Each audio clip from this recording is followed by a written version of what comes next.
आता पाहूया टॉप 9 मोठ्या बातम्या। लातूर जिल्ह्यामधील 1500 पेक्षा जास्त विद्यार्थी नीट परीक्षेमध्ये पास। यात मोठेगावकरच्या क्लासमधील 500 विद्यार्थ्यांचाही समावेश। विशेष म्हणजे 686 गुण घेऊन देशामध्ये 172वा रँक मिळवणारा विद्यार्थी सुद्धा मोठेगावकरच्या क्लासचा। हाच शिवराज मोठेगावकर नीट पेपर फुटीचा मास्टरमाइंड आहे।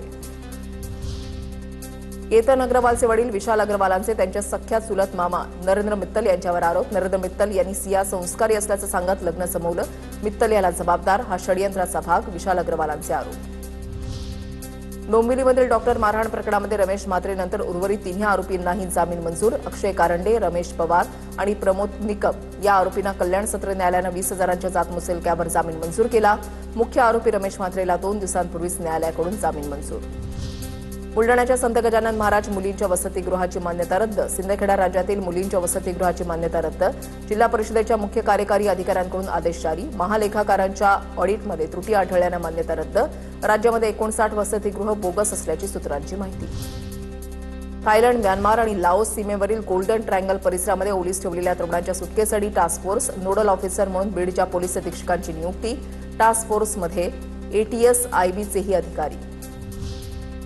पवईच्या आयआयटी मार्केट परिसरामध्ये झाड कोसळलं। पार्क केलेल्या गाड्यांचं नुकसान, कोसळलेलं झाड हटवण्याचं काम सुरू।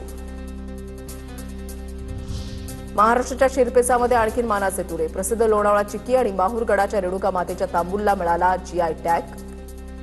चेन्नई जीआय टॅग विभागाकडून अधिकृत बहुमान प्रदान। इच्छामरणाच्या प्रतीक्षेमध्ये असलेल्या रुग्णांसाठी सरकारचा सर्वात मोठा निर्णय। लिव्हिंग विल नुसार उपचार थांबवण्यासाठी 2 समित्यांची स्थापना करण्याचा निर्णय। कॉमन कॉज खटल्यांमध्ये रुग्णांवरील उपचार थांबवण्यासाठी मिळणार परवानगी। अभिनेता सलमान खान एसआरए प्रकल्पाच्या चावी वाटप कार्यक्रमात। उद्घाटन कार्यक्रमासाठी वांद्रे इथल्या एसआरए कार्यालयामध्ये दाखल आणि मुंबईतील अनेक प्रकल्पातील 50 पेक्षा अधिक लोकांना सलमानच्या हस्ते चावी वाटप करण्यात आलं। आता पाहूया टॉप 9 महत्त्वाच्या बातम्या। राज्यातील सिंचन प्रकल्प वेळेमध्ये पूर्ण करण्याचे मुख्यमंत्री फडणवीसांचे निर्देश। प्रधानमंत्री कृषी सिंचन योजनेअंतर्गत 20 प्रकल्प पूर्ण, 4.5 लाख हेक्टर क्षेत्राला लाभ। महाराष्ट्रामधील एसआयआर प्रक्रियेला 8 दिवसांची मुदतवाढ। पावसासह वारी असल्यानं मुदतवाढ देण्याची विरोधकांनी मागणी केली होती।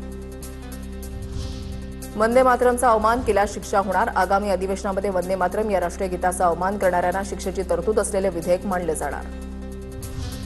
आरकॉम प्रकरणामध्ये सीबीआयचं दुसरं आरोपपत्र दाखल। सीबीआयच्या तक्रारीवरून बँका आणि वित्तीय संस्थांचे 19,600 कोटींच्या फसवणूक प्रकरणामध्ये गुन्हा। नेटिझन इंजिनिअरिंग आणि संचालक अनिल कल्या टुनू साहू यांच्यावर कट रचून अपहार आणि फसवणुकीचे आरोप। म्यानमारमध्ये ओलीस ठेवलेल्या राज्यातील 25 तरुणांच्या सुटकेसाठी टास्क फोर्स गठीत। टास्क फोर्समध्ये एटीएस आणि आयबीचे अधिकारीही सहभागी। धाराशिवच्या भूममधील दूध भेसळ प्रकरणामध्ये नवा खुलासा। भेसळयुक्त दुधावर आरोपींनी 34 लाखांचं शासकीय अनुदान लाटल्याचं उघड। आरोपींनी दूध पावडरपासून तयार केलेल्या दुधावर शासनाकडून अनुदान घेतलं। या पावडरपासून 3,49,850 लिटर दूध तयार केल्याची माहिती। राज्यातील बोगस बियाणं आणि खतांच्या संदर्भात सरकार ॲक्शन मोडवर। 5 सदस्यीय तालुकास्तरीय तक्रार निवारण समिती सरकारकडून बरखास्त। सरकारनं बोगस बियाणांच्या तक्रारी लक्षात घेता पुन्हा तालुकास्तरीय तक्रार समिती गठीत। नव्या समितीमध्ये तालुका कृषी अधिकारी समितीचे अध्यक्ष असणार। ओला, उबर, रॅपिडोसारख्या कंपन्यांना शासनानं निर्धारित केलेल्या नियम आणि अटींचं पालन करूनच व्यवसाय करणं अनिवार्य।